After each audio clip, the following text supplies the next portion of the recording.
Hello, and welcome to Nostalgia Marcana. I'm your host, Doug Leaf. Each episode of this podcast, we'll look back on the movies, TV, games, people, and phenomena that we still love talking about all these years later, and ask ourselves why these bits of pop culture still enchant us today. This week, we'll be revisiting...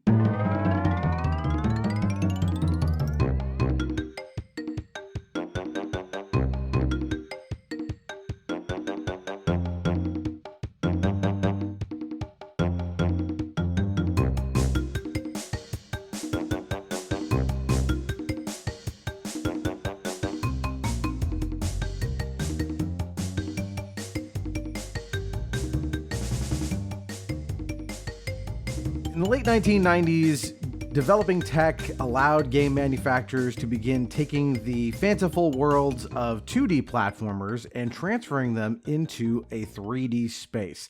That provided both opportunities and challenges. And today's game, Crash Bandicoot, is right on the cusp of that. So we're going to have a lot of fun digging into the ways this game was ahead of the curve, behind the curve, really right there at the vanguard, and sort of the ways in which it helped shape what games would become over the next several decades. So I'm really excited to dig into this one, and to help me do it, I not just have player one here, but also a player two, and he is the host of the Teamworks podcast out of the UK. Please welcome to the show, James Hughes. Thank you for having me, Doug. Nice to be on the show, mate. Yeah, well, I should mention, you were kind enough to have me on your show not that long ago, so happy to return the favor, because I really enjoyed our conversation, and I'm excited to talk about Crash Bandicoot with you.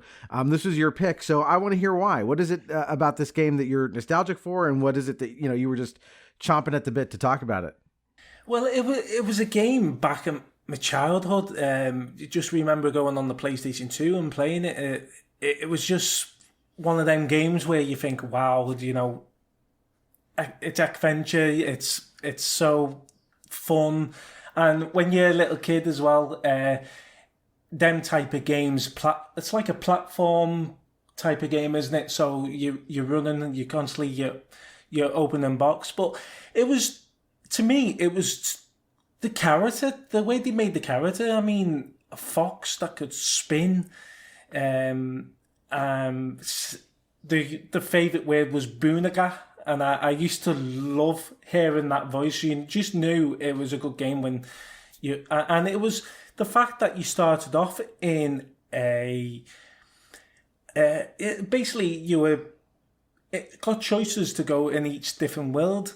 And I thought that was brilliant because you had different choices to go in each one, and once you completed one, you go on to the next one, and so on. So it was, to me, it was the platform style to the game, plus I do love the way they made the character. There's so much about this that I can see being hyper appealing to someone who's like the right age when it comes out, because it takes so many of the things that platform games had done before it. Like, you sort of talk about like the way you go between different kind of fanciful worlds, and it's like they literally just said, like, let's take this from like Mario and stuff, like going all the way back to the early days of the NES, and kind of said, all right, so what does that formula look like in 1996? Now, how old were you in 1996 when this came out? 6 years of age. Okay, right. I would have been 16. So I think that age gap is going to be interesting, because this was this falls into a little bit of a hole in my gaming history, because I didn't own a PS1, which is what this came out for originally. The original Crash Bandicoot. I think the first three are all PS1 games. I'm not certain, but could have been PlayStation 2 as well. I'm sure there were some, because just like with Mario and Sonic and some of these other characters, every console was looking for their flagship mascot character. Yeah. And so this was the winner for the early PlayStation days. Like, yeah, Crash Bandicoot was that character. And so, yeah, for me, like, I was, right there at the end of high school. And so I wasn't doing quite as much gaming at that time. I was very, very just overwhelmed with all of the busy stuff I had to do in my last few years of high school. And so I didn't have that console generation. I skipped that one. I went from the SNES and then eventually got a GameCube later in college.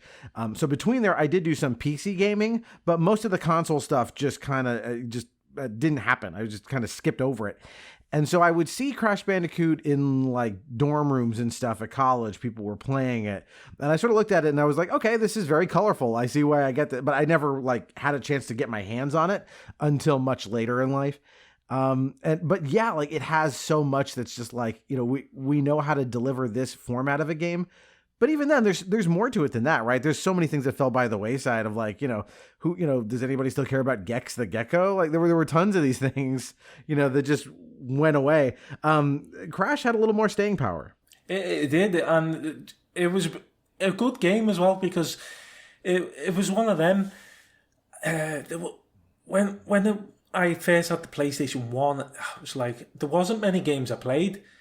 And coming across that, it was a game that you could play on and on. And sometimes it'd be frustrating because if you can't complete a level, you keep going back. So then you just keep going back until you complete it. So then you look at the time and you think it's 2 hours later and you're still trying to complete a certain mission. But it's great that they kept Crash Bandicoot going, and obviously they've made a few new games since, and the way they've made them from 2D to 3D and the graphics now is just outstanding, and technology, it's brilliant the way it's going forward. Well, it's really interesting because, like I said, that first one especially, which is like the one that sets the template for what the series is, it really is right on that cusp in 1996 where the PCs could do certain things in 3D for a few years before that. But as far as a home console market, this was the first time, other than like, say, a fluke like Star Fox for the SNES, that a console could do something in 3D. So you look at it from a design perspective and you can really see the like, okay, if you look at the history of it, the developers were inspired by things like Donkey Kong Country and Sonic, these 2D games, and said they want to do this in 3D. And the thing they came up with, they just called it the Sonic's ass game for a while, because the whole game is, they figured, well, your camera is kind of going to be up and behind this character and you're going to be staring at his ass the whole game, which you kind of are, through half of it anyway. But you can see that like tentative design. I think it's a good comparison to compare this with something like Mario 64, which took a very different approach to like, how do we translate this tried and true format into the third dimension? Yeah, it's incredible. And you look at, like you say, Mario, you look at Mario now and that's in outstanding itself now. So, looking at Crash Bandicoot now, if you look back years ago, back on the PlayStation 1, obviously years ago, we thought the graphics were amazing. And you look back at them now and you think, crikey, that wasn't the greatest, was it? This era, yeah, the very first like generation of 3D stuff looks pretty rough by today's standards compared with even the next generation, the PS2 generation. It looks a lot better. This is like all these characters are highly pixelated, sort of like amalgams of like Doritos. They're very odd looking potato chip people. But what's interesting is, setting aside the visuals, like the design, like how are we going to make, what is a traditional Mario level? I run from the left to the right. I jump on all the things to get from this one side of this obstacle course to the other. What does that look like in the third dimension? And I actually think that Crash Bandicoot looks and plays more like what you would expect a Mario level to be in 3D than what Mario 64 did. They took very different approaches. Yeah.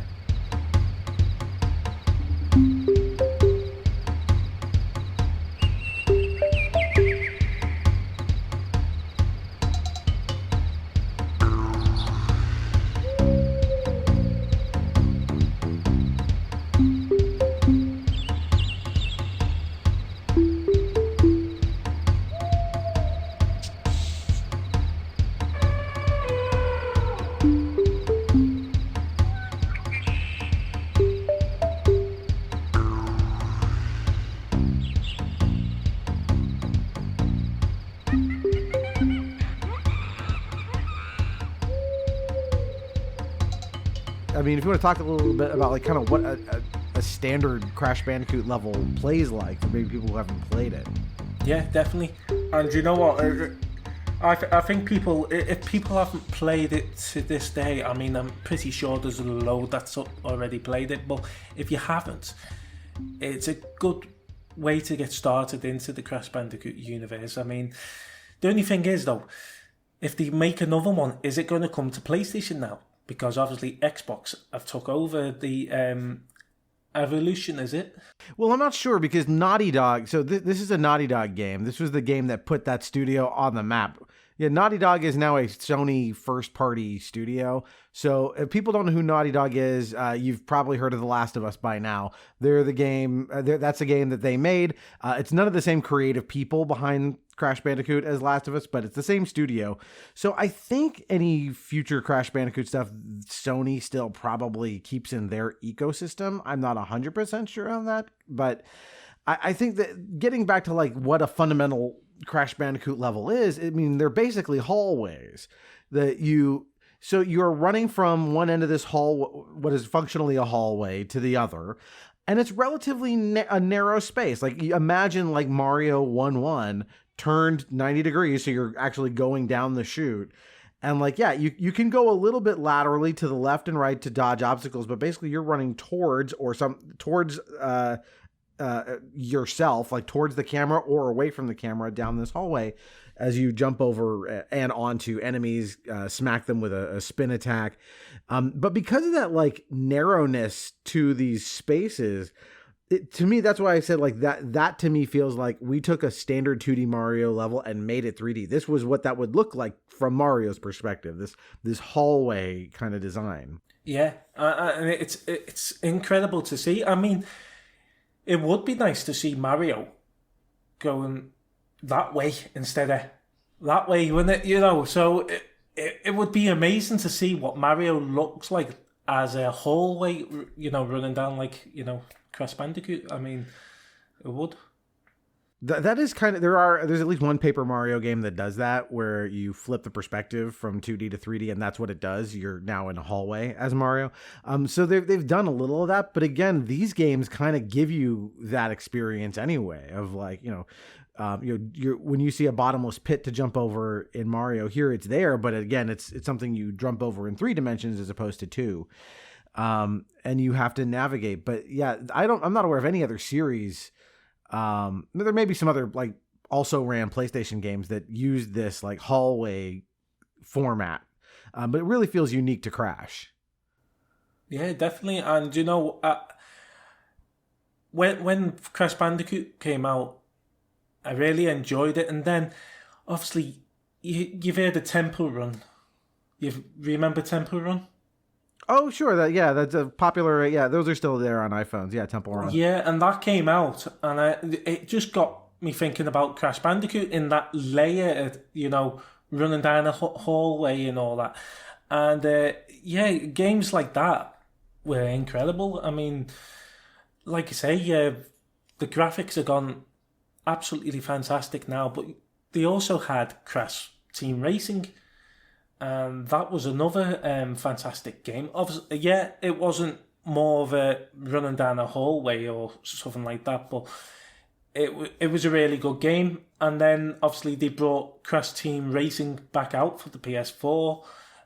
They remade that, and I can see them maybe doing a crossover with Crash Bandicoot and Spyro the Dragon. We keep missing out Spyro the Dragon. Spyro the Dragon was like Crash Bandicoot's brother in a sense, because they were from the same universe, I believe, weren't they? I'll take your word for it, because again, these are holes in my gaming history, but they certainly, if they're not literally related in terms of plot and character, they are of a piece, because Spyro's more open-ended exploration. Spyro is like halfway between a Crash Bandicoot level and what Mario 3D became. In a 3D Mario game, starting with Mario 64, instead of giving you a hallway to run down, they give you essentially a 3-dimensional playground and then give you objectives to do within it. So they might hide 8 coins somewhere within the level, and you have to use Mario's tools to navigate around this area, get to all of them, and then complete that goal. So it's not as linear. And Spyro is kind of halfway between the two. Yeah, totally agree. And I hope they make plenty of more. And imagine if they brought a Crash Bandicoot TV series out. Now, that would be very interesting, wouldn't it? I wasn't. I thought I had seen something that they did make a Crash Bandicoot cartoon back, contemporaneously in the 90s. I didn't have a chance to look at it for this podcast, but I believe they did make one, because once this thing was a hit, they, unsurprisingly, they went all in on it. I mean, because the template for this had already been laid out by Mario and Sonic and stuff, that had animated series and stuff to go along with them. So like they knew, they're like, okay, Crash Bandicoot's a hit. We know exactly what to do with this. Dr. Cortex is a genius, a mental aberration. He's totally fixated on world domination. The local island creatures are dull and obtuse. Until the evil doctor turns on the juice, he wants them for his troops. They come out nincompoopes, most especially Crash Bandicoot. Should have been a genius, but he doesn't quite compute. Crash Bandicoot. Anything can happen now that Crash is in pursuit.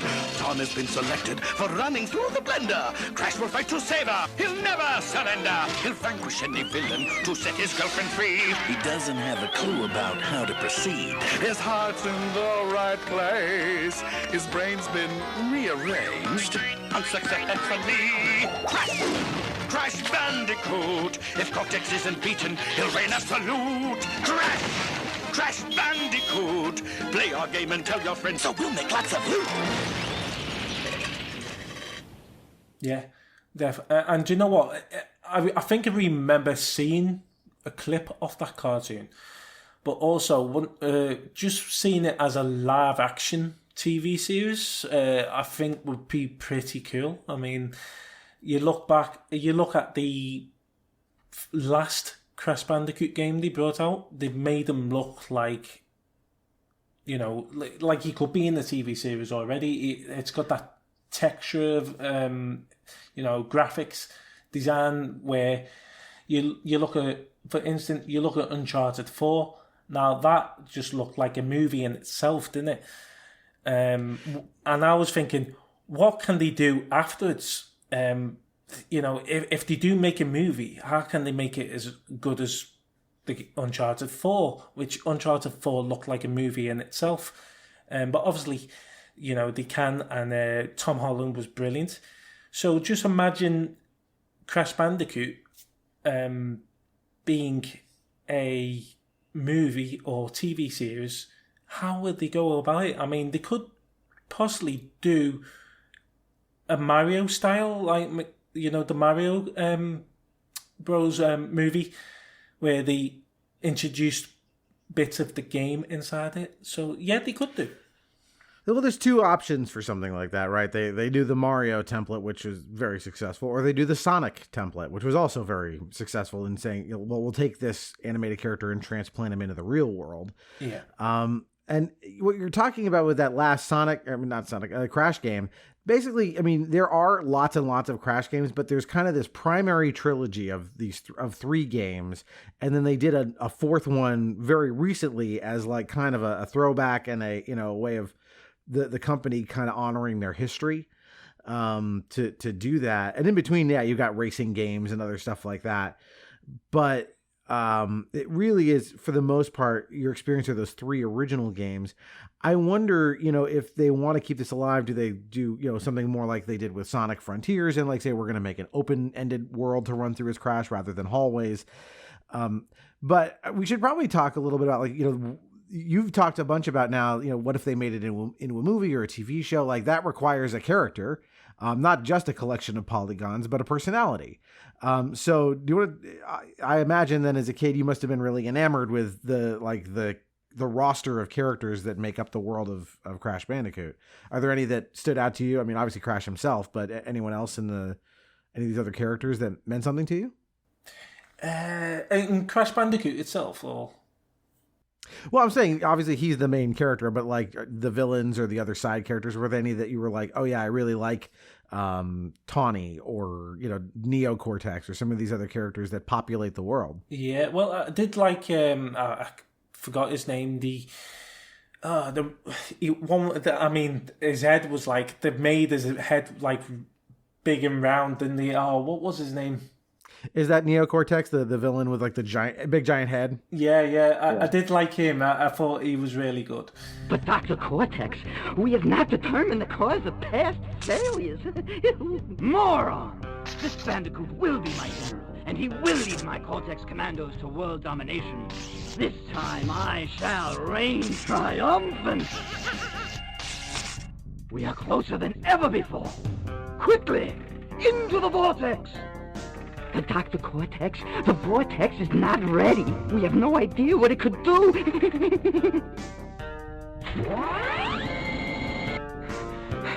Failure again. Capture him! Uh-oh. Prepare the female Bandicoot. There's so many of them. The characters, some of the characters I forgot the names to. So, but. Well, it's only been 24 years or so since the game came out, right? 28 years. Yeah, crikey. That's how long ago it was on. I was gonna say that's the downside of doing this podcast. Is it as fun as it is? It does make me feel even older than I already am. To go like, oh crap, this thing is 26 years old already. 28. Yeah, I mean, again, it's hard for me to personally get invested in these characters because I came to this very, very late. Yeah. So I think, if I was 6, like, I definitely would have glommed onto some of these characters and been all in on their world and their mythology. It's a very it's a strange premise. So basically the Dr. Cortex uses this evolution ray, yet again, another borrow from specifically the live action Super Mario movie. But yeah, this evolution ray, he partially evolves Crash to have sentience along with a bunch of other animals. And he basically says, F this, and escapes, and then you're there to take him down, take the bad guy down. And that's sort of it. But it's also like set against this crazy jungle aesthetic, which makes sense given the thing had Donkey Kong Country as its inspiration. But like, it's super like tropical. You've got these like tiki masks that are kind of like a token in the game that are a big part of it. These like all of these mystical tiki characters. So really just this odd Polynesian thing centered around a Tasmanian animal. Yeah, that's what I was going to say. Next was Crash Bandicoot reminded me of Tasmania. Oh, he absolutely does. I mean, yeah, first of all, not only the look of him, like the Tasmanian devil, like the Looney Tunes character, has this body that's sort of like, he's basically shaped like a surfboard, kind of, and he has no neck. And Crash Bandicoot has the exact same shape. And I know that's partially because of the PlayStation's limitations at the time. Like, they probably had limits on the number of polygons they could use to make Crash. And I've noticed it because when I went and played these remastered versions that they put out, and then the new one, and they're like, I see them trying to give him a little more of a neck, so he doesn't quite look so much like a surfboard with eyes on it. Yeah, just a really odd little design, but you're right. It absolutely evokes the Tasmanian devil, especially with the spinning around.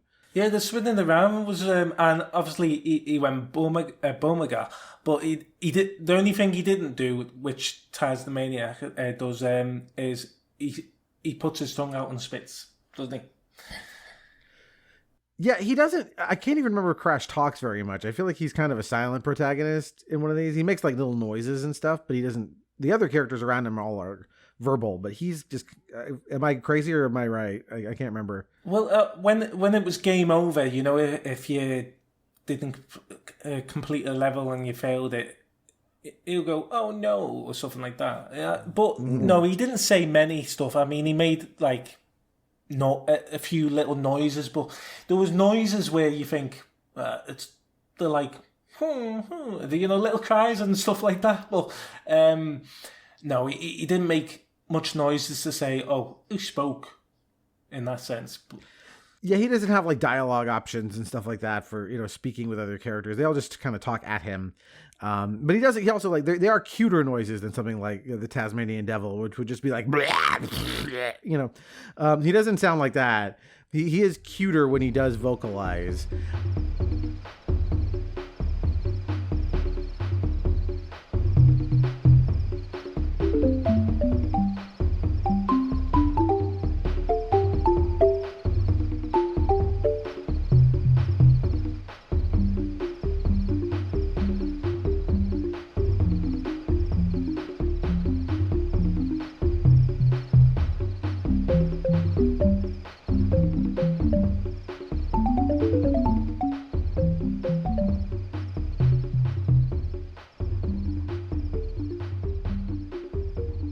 I was really kind of like watching the dialogue here, and you can see like that original Naughty Dog template, because the kind of jokes they put into it are it's not too far off from their next big project, which was Jack and Daxter, which is much more like also very jokey and wisecracky, the way this is as well. So like I see that personality shine through.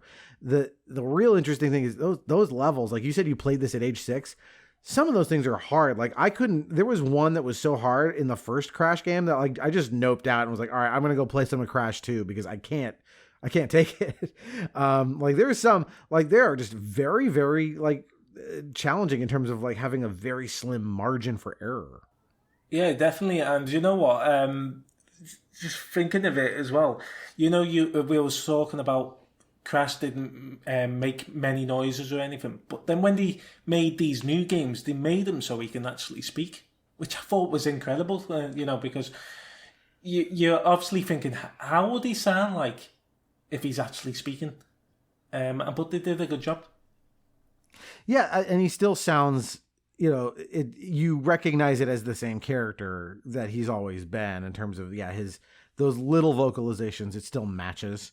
But I think, I'm not a big fan of silent video game protagonists. That usually drives me nuts, because it's like, I understand they're trying to immerse you in the thing and make you feel like, oh, I'm the character. So if there's a voice for it, then that kind of makes it less like me.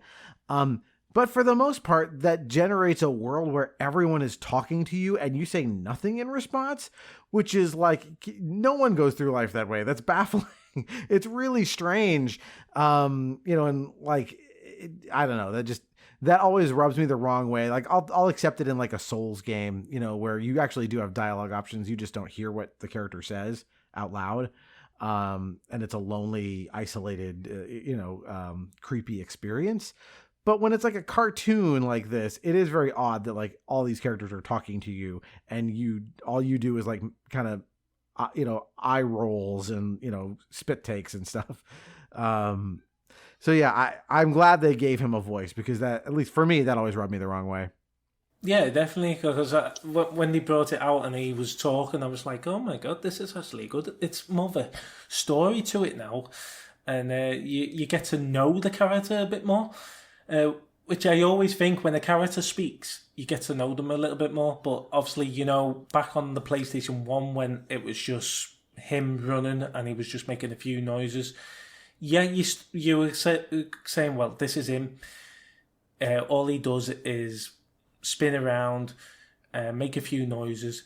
But we don't know the character, really, do we? Until he spoke into the new games. Yeah, they try to have him be one of these, he's an anthropomorphic mammal with attitude, like clearly borrowing off of Sonic here. But his attitude is a little more manic than Sonic. Like they're trying to go for like, Sonic is like the cool kid in school, and Crash is a little more like he's got a screw loose somewhere. That's kind of the motif they're going for with him. And I think that works to a degree, because he's constantly being beset by some of the weirdest shit. And so for him to just kind of like kind of blithely wander down these hallways through this stuff, it fits for a character who's kind of like basically, again, kind of a pair of googly eyes. Do you know what I liked about it? Because at Naughty Dog as well.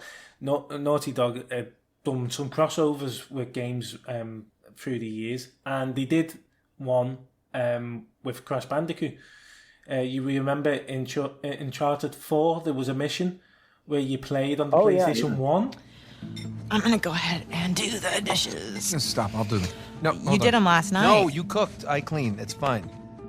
I mean, at least, let me try to earn it or something. Let me play you for it. You'll play me for it? Yeah. Your little TV game thing. I bet I can beat your high score.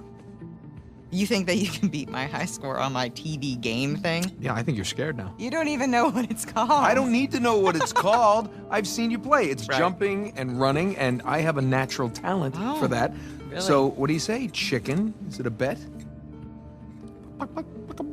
Oh, wow. Okay, cowboy.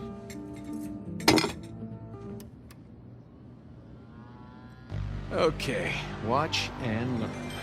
Oh, I'm learning all right. Is this it? No, it has to load. Load.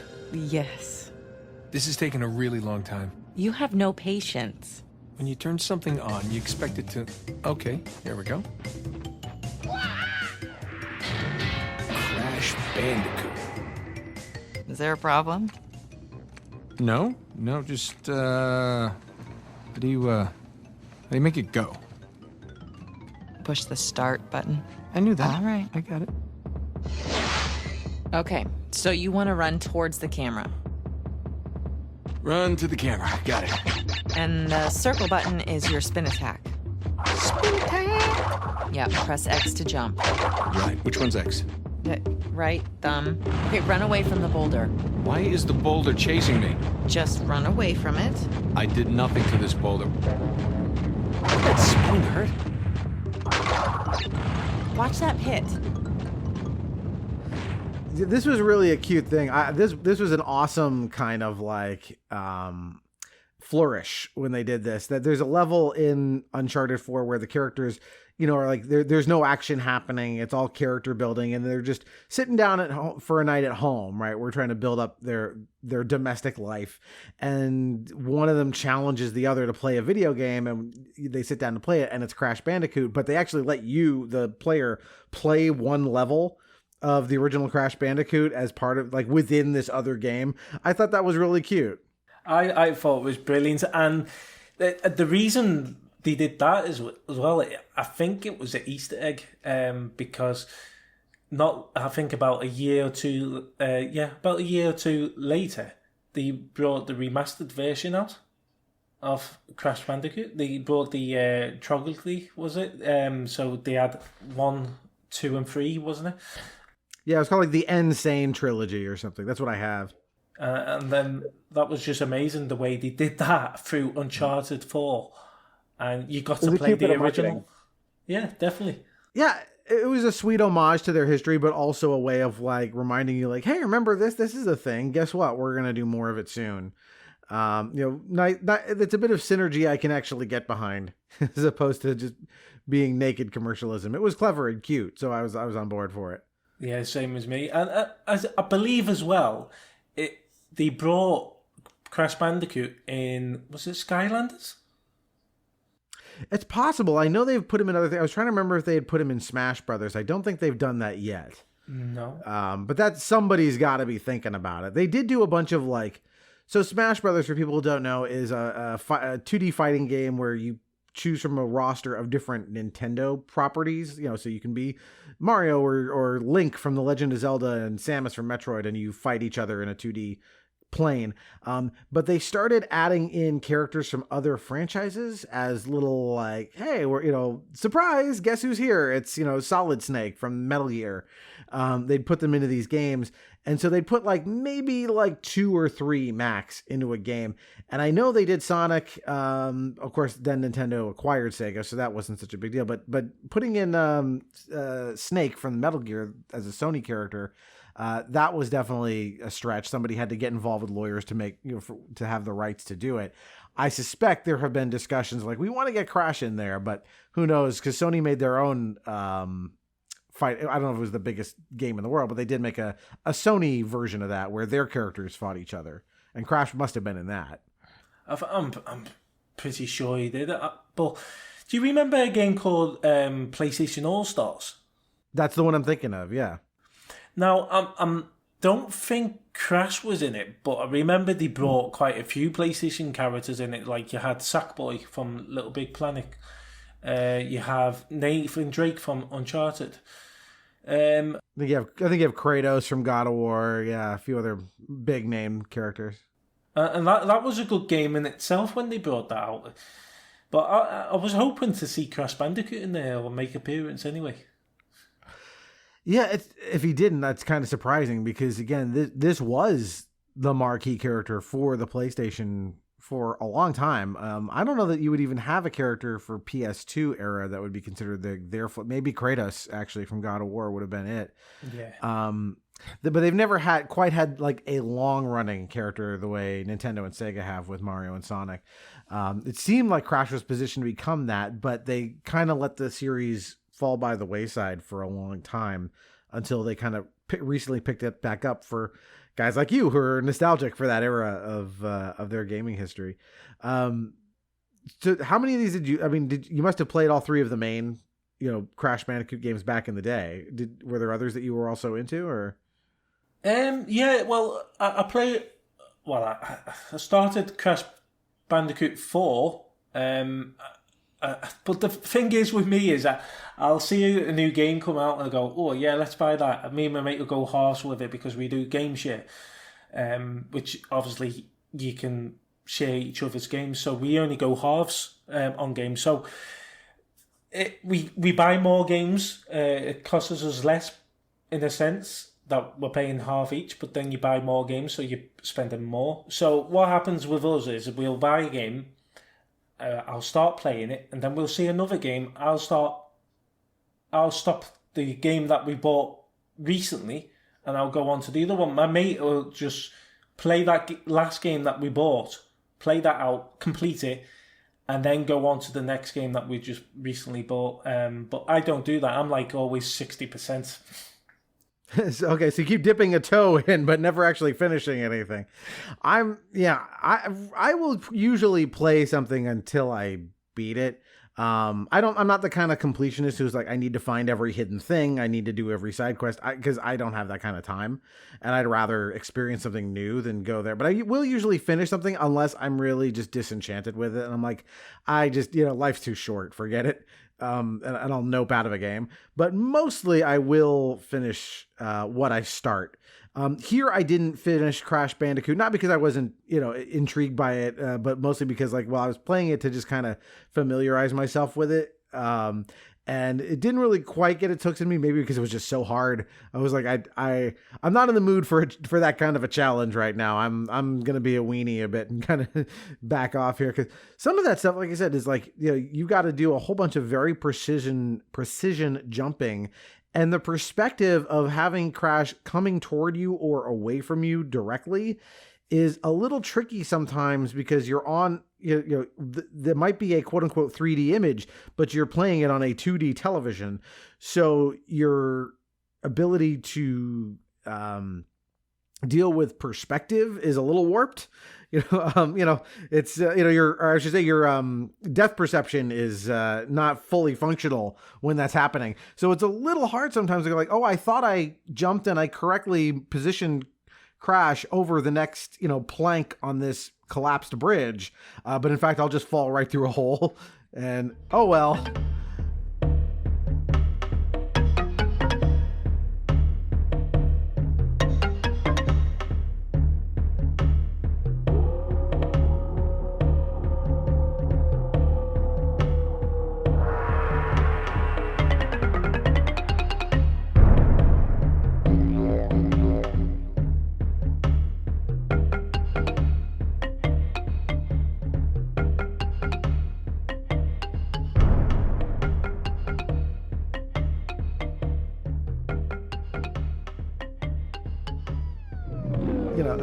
So I got a little frustrated with that, and that's, I don't know if that's something that's on the game's design or just on me for not really, vibing with it exactly. But, as you said, you beat this, I'm sure, when you were, 6. So it's not like it's, To be fair, you want me to do? To be fair, though, it was, I'm with you on that.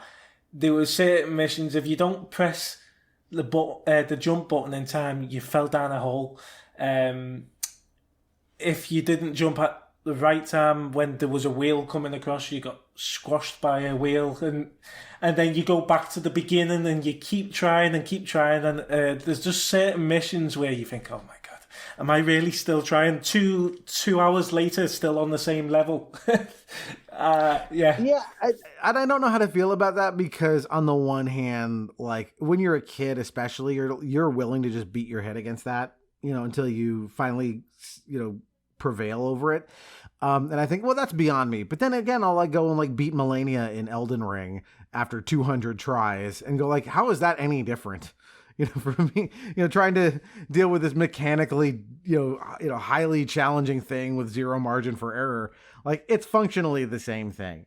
So I just, I feel like as a kid, I definitely, there's like, there's notoriously hard NES games that I had to beat without the benefit of, being save states or the internet or anything. You just, on a rental, I would get through Ninja Gaiden somehow, and you would do it on the power of like indomitable kid perseverance, which I think leaves, I have young kids and I see this now where like, man, if they're stuck on something, they will stay stuck on it and they will not give up for anything. And so it's sort of like, okay, you kind of need to, as a teenager, you get lazy and you go like, I don't have time for this. I got more important things to do. And you sort of have to relearn that level of perseverance at something like this that's like deliberately kicking your ass. It's, that definitely brings me back. Like when I was playing, I was like, oh yeah, when I was 6, I would have beat my head against this until I got it. Exactly. And now you get older and you try it a few times. You go, nah, I'm switching it off now. You give up support so easy now, don't you, these days? Yeah, but again, like I said, I did beat Melania on Elden Ring, after like some 200 tries. Like it's still there. Like there is something in me that will go like, no, fuck you, game. This time I've got, it's me and you, mano a mano. I'm gonna do this, and it's just not as, it doesn't strike me as often as it used to. Definitely, and it's same as me, because I'll go on thinking, I'm going to go on for an hour just to complete this level. I'm going to do it. I know I am. And then five more minutes, Mom. Just give me 5 more minutes. And then you end up looking at 1 o'clock in the morning. Oh, crikey. Let me have one more go. I'll try it again. But it might be frustrating, but it's still in you, like you say. I think it's something to do with it's addictive. Keep trying and trying because you want to beat it. And you're saying to yourself, let's beat it, and if we don't, I'll go back. And you just keep doing it because you think, I'm going to beat it sometime. Don't you? Oh, there is definitely a valuable lesson in terms of if at first you don't succeed, try again. Yeah. That there is that. And I am glad that stuff like this exists, because it was a good way to teach me that kind of a lesson that, later on in life, I'm sure I've had to, draw upon that that these games beat into me, but there's still stuff that at a certain point, it is just too hard. Like I don't know if you ever played the classic NES Teenage Mutant Ninja Turtles game. Like that's one that's notoriously hard. There's a few others that are just I don't know if they're I can't say if Crash Bandicoot is as hard as these. I didn't finish it. I guess that is saying something, but there's a few out there that are just no, man, nobody beats this game. Ghosts and Goblins was another one that was no one can beat this. It's freaking impossible. Yeah, I know what you mean.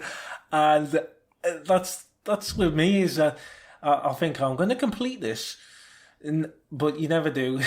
And what I like about PlayStation now is I like to see, I love trophies coming up and saying, oh yeah, that keeps me going as well, because you've done a level. If you complete, you got a trophy coming up on your screen. It's like, I completed a level. Let's go on to one more level, and then you're on that for ages as well. But I think it's more to do with addiction more than anything, because, like you say, when you were a kid, you wouldn't care. You wouldn't care if it took hours and hours. Because when you're a kid, you're like, oh, this is brilliant. Even if you didn't know what you were doing, you're like, oh yeah, it's still playing here. But now, like you say, you feel like you're going to give up. but it's still in you that tells you to keep going, doesn't it? And that's one of the downfalls for me, in the sense that if I don't go back to a game in a long time, I end up starting a new game and I forget about the game that I was supposed to complete in the first place.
Yeah, and you lose the that one-to-one correspondence between the game and your hands, where you're like, I can make this character do whatever I want. I know what all these buttons do. It's like second nature. And if you do take that break after a while, it's like, oh crap, what does circle do again? You know, like you're back at square one mostly. Like I got fairly far into Cuphead and I put it down. And then now my friend and I have been doing a lot of online, like, you know, okay, we'll do a 2-player and we'll both play. And it's taken me a while to kind of get back into that, like, oh, right, that's the rhythms of this very, very hard, you know, precise thing. And yeah, that's why, again, I'm kind of the person who's like, I'm going to play this one game until I'm all done with it. And then I'll put it away and I don't have to worry about remembering how the buttons work until, you know, they put out some DLC and I'm back in that position. Yeah, I mean, Crash is, to kind of bring it back to where we were starting here with Crash Bandicoot, the way these levels are designed is, you know, yes, you've got these very challenging hallways, but they've also got some cool little tributaries off that where you go and find secrets. Once in a while, you'll go up or down an elevator and all of a sudden you're in a 2D level. You're still using the Crash tool set, but in a different way. And I thought that was really cool that they were able to still kind of go like, oh, we're going to really bridge this 2D, 3D gap by giving you 2D bits inside of a 3D game. Yeah, I thought that was incredible. And do you know what I thought would be a really good Crash game is if they did what they did with what game was it? Mario Maker. Now that was fantastic because it allowed you to create your own levels and go through your own levels and share it to people so they can play on it as well. And I think Crash Bandicoot would be really, really good if you could create your own levels, wouldn't it? What do you think about that one? No, that's actually a really interesting point. I'm surprised, given how successful Mario Maker was. They've done 2 of them now, where it's you buy this tool set and you can make your own 2D Mario levels with not only all of the things that were part of that game, those original 2D Mario games back in the day, but with things that weren't, where they added in new power-ups and obstacles and enemies and things to really let you mix and match and make whatever you want. I'm surprised that format has not been implemented for other franchises. A Sonic one or a Donkey Kong Country one would be cool. Or in this case, 3D. I think actually Crash Bandicoot, because of that hallway structure, really lends itself to something like this. Yeah, I mean, I think it would be pretty decent. I also like the, like I say, Crash Team Racing as well. I don't know whether you ever tried that one. Did you try that one? I've not. No, I didn't get a chance to try the Crash Team Racing stuff. The only game of that stripe I've played are the various Mario Kart racing games. I know they did a Sonic one. They've done some other kart racers. all of which are sort of in the Mario Kart mold, as is, I know, the Crash Racer is in the Mario Kart mold, but I never actually got my hands on it. Like, so what did you think of it? Was it different than Mario Kart, or is it pretty much a clone, or what was it like? I thought it was similar to Mario Kart. Yeah, I think they're all similar. I mean, you look at, I think there's a game out now, is it Speedrun? Disney Speedrun? And that looks Disney like put out it as one well. too. Yeah, and that's free to download, I believe, as well.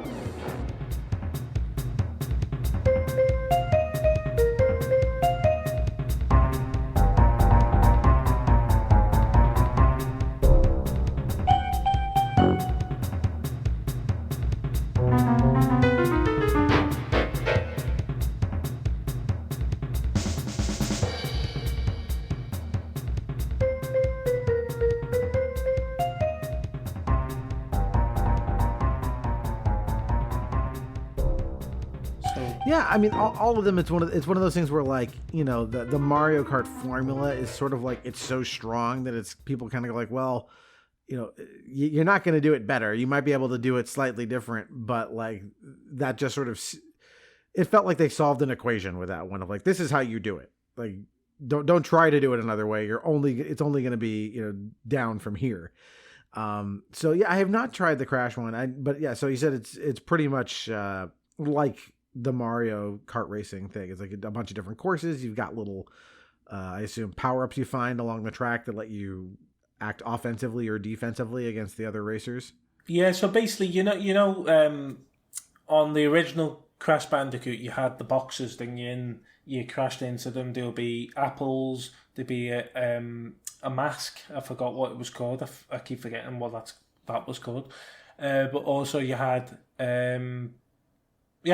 basically the apples, and you had the explosion, the TNT boxes as well. So on Crash Team Racing, you used to crash into them, and there was, I think they had other things. So you crash into them and then you chuck them at the other players. So yeah, it's got a Mario Kart vibe to it. But what I will say is, I think Mario Kart is a little bit different, and it's better because there's more characters on that game.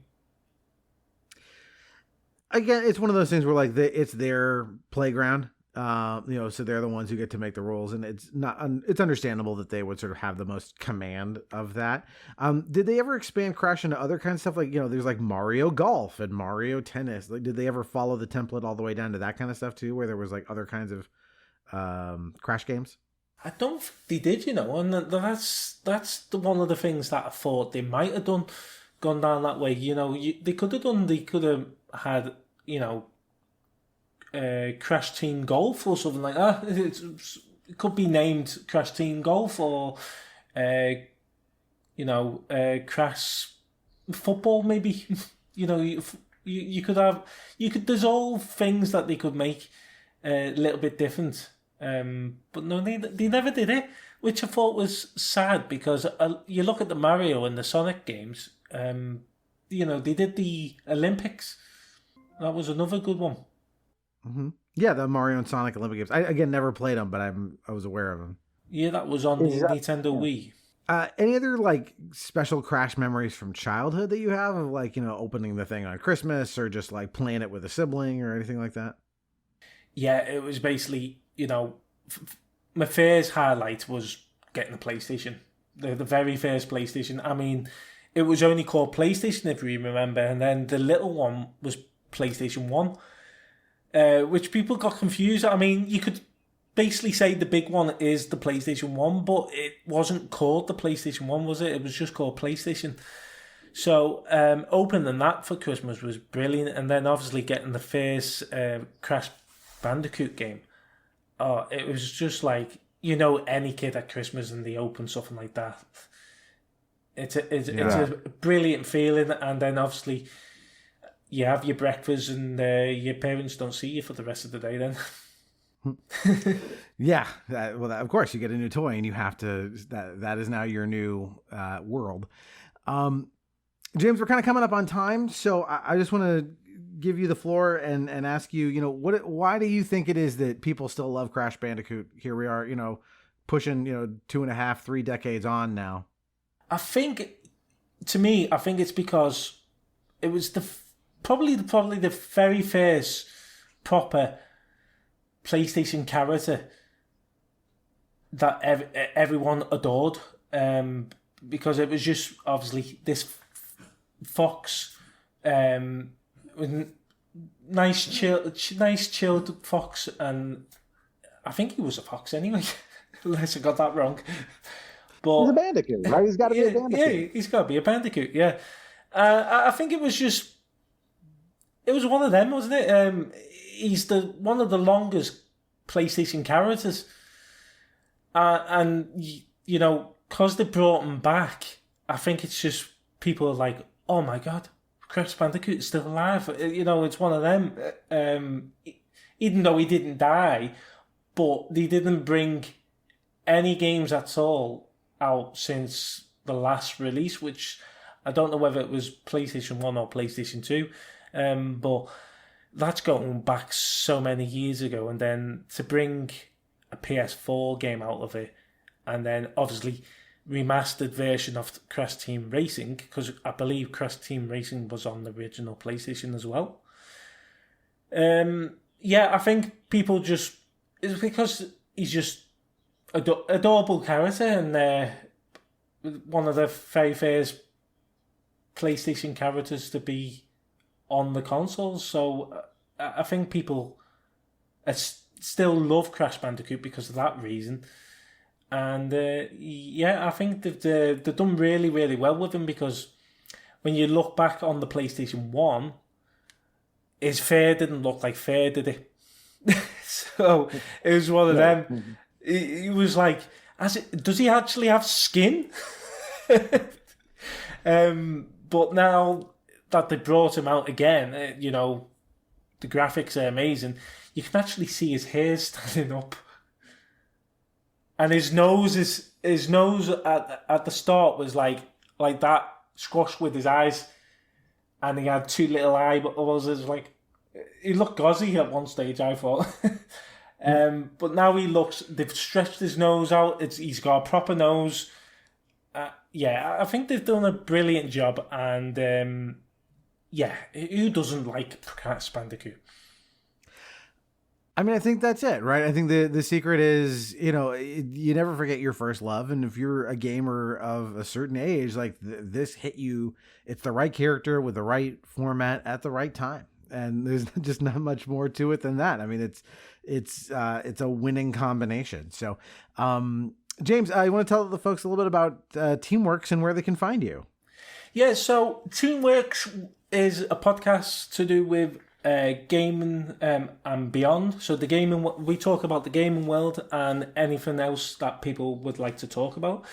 We started back in 2021 when COVID was around and the pandemic. We only did a few episodes to start off with, and then it was a tough time for everyone. So I don't know the reason, but we just stopped.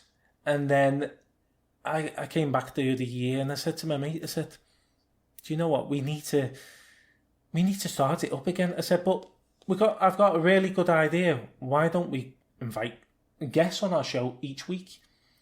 And he went, that's a fantastic idea. So since then, we've gone on to season 2. We're on season 2 now. We've had a little break over the Christmas period, but we will be back soon. We're carrying on from season 2 because we're going to have season 2 a little bit longer than season 1. But also we've brought back a few of our old guests that have been in season 1 with a show called Game Showdown. So basically we bring them back, but they're interviewing us rather than us interviewing them. We had a Christmas special that is out on Spotify. You can listen to that now. We went a little bit too long on that one. It was about 2.5 hours talk, I think, but as you do. So that was a bit it was like let's just say it was a crazy one. It was funny. There was full of laughter, like it should be. And what we say to our guests is, you don't have to answer questions if you don't want to. We want our guests to feel welcome. There's no time limit to when you answer them questions, and I always say the show is yours. So it's a nice and relaxed podcast, and I do it with a mate called Phil. Phil is my co-presenter, and we try and get as many episodes out, and we do a week. We try and get it to be a weekly. You can get us we're on Spotify and Apple Podcasts at the moment, but also we have a Facebook page, which is Teamworks Podcasts. We also have a Twitter page called TWPod1, and also we have a Instagram page, which is Teamworks Podcasts. But we also, if you want to contact us by email as well, it's teamworkspodcast@outlook.com. Well, there you go. So to do that admin on our side, if you want to leave us feedback, I'll put a link to all of our social media portals in the show notes. But basically, we are on X, BlueSky, Threads, Twitter, Instagram, and TikTok. The TikTok is mostly used for me doing some bullshit impressions and stuff, but still fun. But please check that out. If you have thoughts on our recent episodes, which will include, let's see, as I'm doing my math in my head, most recently was Mitch Hedberg. Before that was Matchbox 20. And before that was Independence Day. If you have thoughts on our upcoming episodes, which should be another look at our favorite Disney songs. After that is going to be, I believe, Spaceballs and then RoboCop. So lots of fun stuff in the works as always. James, man, thanks so much for dropping by and bringing this to our attention. This was a lot of fun. Yeah, it has been, mate, and I'm just glad that we've managed, because we've had to cancel a few times through a few things, and I was tonight I was saying no, I'm going to do it because I've been dying to do it for weeks, and obviously things got in the way, but it's been a pleasure being on the show, mate. Oh, I'm just glad we could make it happen. So, folks, until next time, that is one more entry in the Nostalgia Arcana.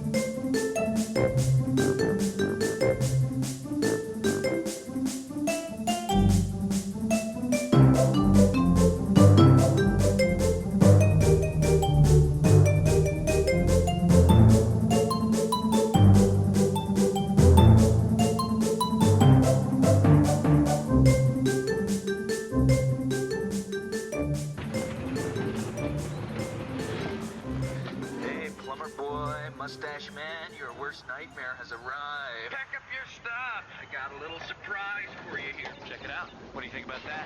We got real-time, 3D, lush organic environments. How's that make you feel, buddy?